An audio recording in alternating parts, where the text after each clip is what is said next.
amigo Pastor Pedro Cosma, como siempre, dándole gracias al Señor porque nos permite ser bendecidos por Él con un día más. Espero que la bendición del Señor toque su vida, su familia, en el poderoso nombre de Jesús. Les pido, señores, amados hermanos, amigos, que si este video es de gran bendición para su vida, por favor, compártalo, denle me gusta. Si no se ha suscrito, por favor, hágalo. Para mí es un lujo el hecho de que usted pueda seguirme y recibir la notificación al momento de subir un video o estar en vivo. Bien, todos predicamos acerca de la muerte de Jesucristo, porque desde los tiempos y desde el inicio del mundo ha sido presentado como el Salvador, el Redentor de los seres humanos. Sin embargo, muchas veces no nos detenemos a analizar las causas que originaron la muerte de Jesucristo, asumiendo cuál era la situación geográfica, política, económica del momento en que Jesús le tocó venir a la tierra. Bien, desde el punto de óptica nuestro, yo examino dos puntos que tuvieron que ver, o que son las causas que originaron la muerte de Jesús. Un primer problema es que Jesús se convirtió en un problema para los grupos hegemónicos del momento. Y un segundo punto es que generó una situación delicada y podríamos decir un problema a lo que es el gobierno romano de ese imperio grande de esa época, que cuando veía cualquier situación cualquier situación de peligro, pues ellos inmediatamente tomaban cartas en el asunto, como se dice.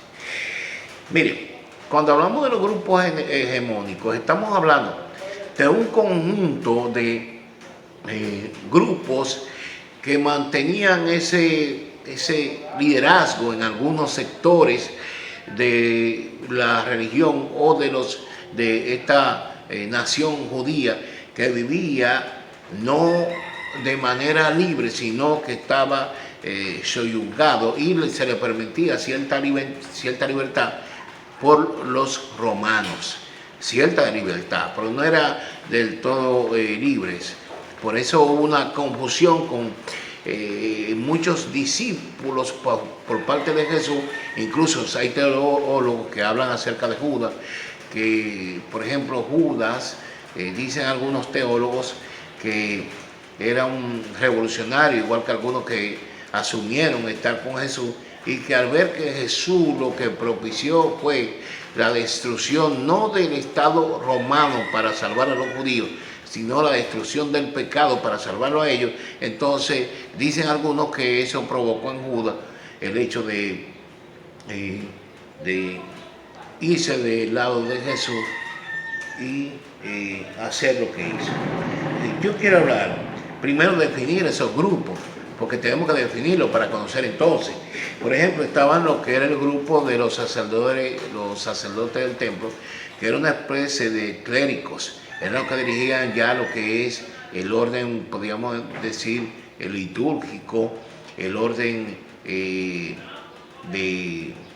los actos que tenían que hacer los judíos en el templo, administraban el templo. También había un grupo que eran los fariseos. Los fariseos eran quizá el grupo más conservador.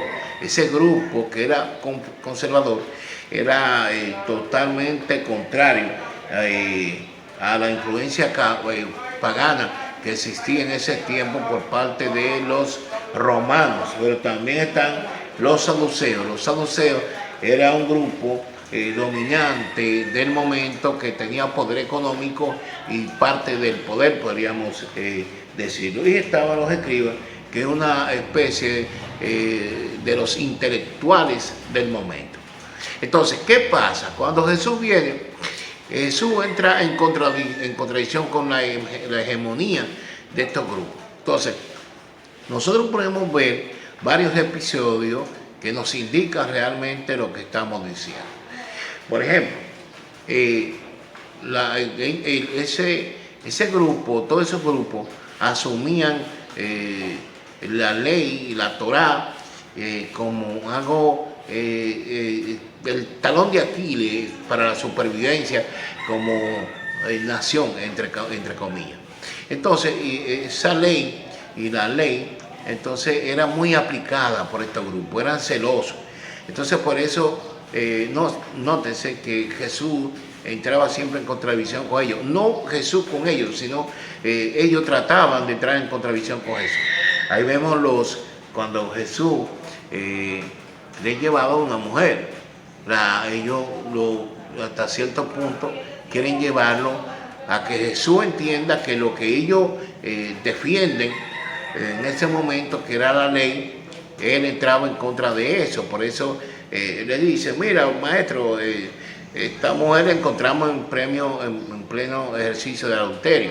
¿Qué es lo que pasa? Que esa mujer debería ser muerta a pedrada.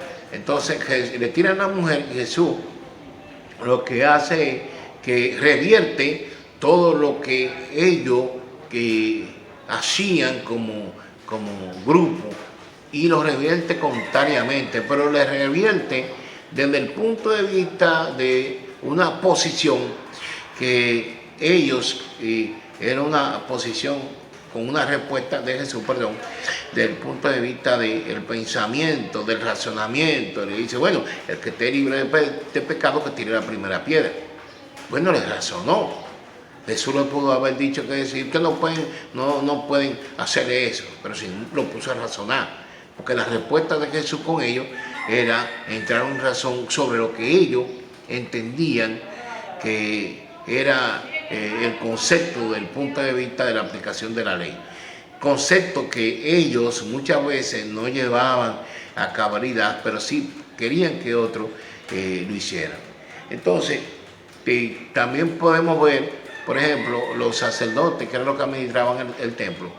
Los sacerdotes, Jesús llega un momento en que entra al templo y les entra el chuchazo limpio, como se dice, y tumba las mesas. Pero Jesús le dice a ese grupo hegemónico que eran los sacerdotes y a todo el que estaba ahí, que tenían un negocio, reitero, en ese momento con la iglesia, con el templo. Entonces Jesús le dice, mi casa es casa de oración, pero ustedes la han convertido en cueva de ladrones. Entonces Jesús entra en mucha contradicción y perjudica económicamente a mucha gente. Por ejemplo, la misma historia de lo que estoy diciendo ahora, ustedes saben, se dice por parte de unos eruditos en la materia que había un engaño con el asunto de los animales que la gente llevaba para ser sacrificados. Le decían que no estaban aptos, pero tenían animales que lo vendían. Si traían otro tipo de dinero, lo cambiaban, o sea, una serie de cosas. Entonces tenían un negocio. Jesús entró en ese negocio. Entonces Jesús comenzó a entrar en contradicción con esos grupos. Y esos grupos entonces comenzaron a unificarse en contra de Jesús.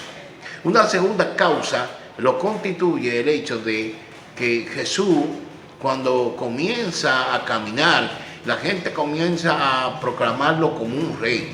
Entonces, a pesar de que los romanos no tenían el conocimiento del punto de vista de la cultura judía, cuando hablo de esto, o sea, ellos sí sabían que los judíos estaban proclamando a un rey y lo habían hecho durante mucho tiempo, pero ellos, al no aparecer ese rey, no tenían tanta perturbación. Pero al ver los romanos que Jesús comienza a adquirir un liderazgo desde el punto de vista de la nación judía, entonces comienza a preocupar, pero no solamente desde el punto de vista de la nación judía, sino que también la tiene dentro de muchos samaritanos. Entonces ya ellos comienzan a mirar a Jesús como un peligro para Roma. Entonces, ¿qué pasa? para poder matar a un judío, ellos no lo podían hacer, tenían que tener una autorización de un cuerpo que se llama el Sanedrín. El Sanedrín, que era una especie de jueces que estaba compuesto por de 23 jueces hasta 71 jueces. Esa gente se encargaban de ser celosos con la Torá. Entonces, para eso necesariamente necesitaban que habría una acusación contra la Torá. Entonces, quienes originan esa acusación son los sacerdotes.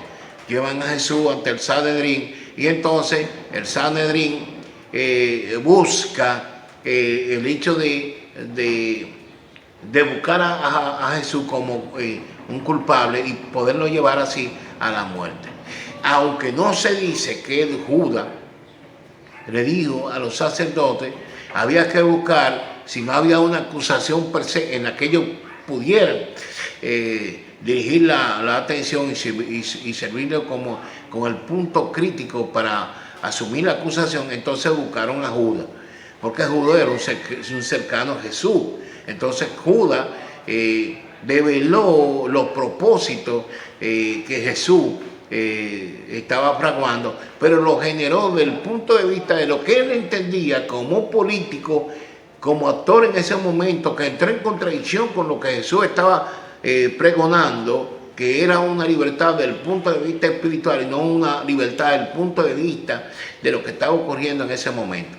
Entonces Jesús es traicionado por Judas. Entonces este grupo lleva a Jesús a la muerte. Le dan la autorización, ya el permiso, para que los romanos pudieran matar a Jesús. Así que desde el punto de vista nuestro, estas son las causas que entiendo llevaron a Jesús a esa cruz. Reitero, desde tiempos pasados los profetas ya habían anunciado al Rey, a nuestro Salvador, a Jesucristo. Sin embargo, desde mi punto de vista, desde la óptica, estas son las causas que generaron la muerte de Jesucristo. Así que un abrazo, que el Señor, un abrazo, fuerza, que el Señor les bendiga, les prospere, les guarde. Y les reitero, si este video ha sido de bendición para su vida, compártalo en el nombre de Jesús. Un abrazo, su amigo pastor Pedro Cosma. Shalom.